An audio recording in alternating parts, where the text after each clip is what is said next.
একটু কালেকশন দেখাই তাহলে বুঝতে পারেন। এই যে ধরেন একটি কেস, এই ভাই এই কেসটার দামটা কেমন? এই কেসটার দাম হচ্ছে 400 টাকা। 400 টাকা। আচ্ছা ধরেন এই কেসটার দাম হচ্ছে 400 টাকা, এইটা হচ্ছে খুচরা দাম। হ্যাঁ, তো আপনি যদি পাইকারি আনেন ভাইয়া, পাইকারি আনলে এগুলো কত পিস আনতে হয়? পাইকারি আমরা সর্বনিম্ন 6 জোড়া থেকে শুরু। 6 জোড়া। আমি এই জিনিসটা জানার ইচ্ছা ছিল, কারণ আমি যেহেতু পাইকারি আমাকে ভিডিও করে ওনাদের সর্বনিম্ন 6 জোড়া নিচে সেল করে না, কারণ সাইজের একটা ম্যাটার আছে। এই জন্য হচ্ছে 6 জোড়া।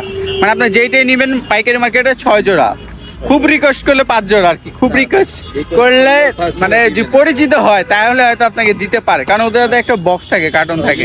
ব্যবসা হয় না, ব্যবসা হয় না। একটাই 12 জোড়া 18 জোড়া। আর এইটা সাইজের জন্য, মূলত সাইজের জন্য, কারণ সবাই আচ্ছা আচ্ছা সবাই সাইজটা হয় না। এই যে আমি একটু দেখাই, এই যে বাচ্চাদের এই যে দেখেন কালেকশন রয়েছে।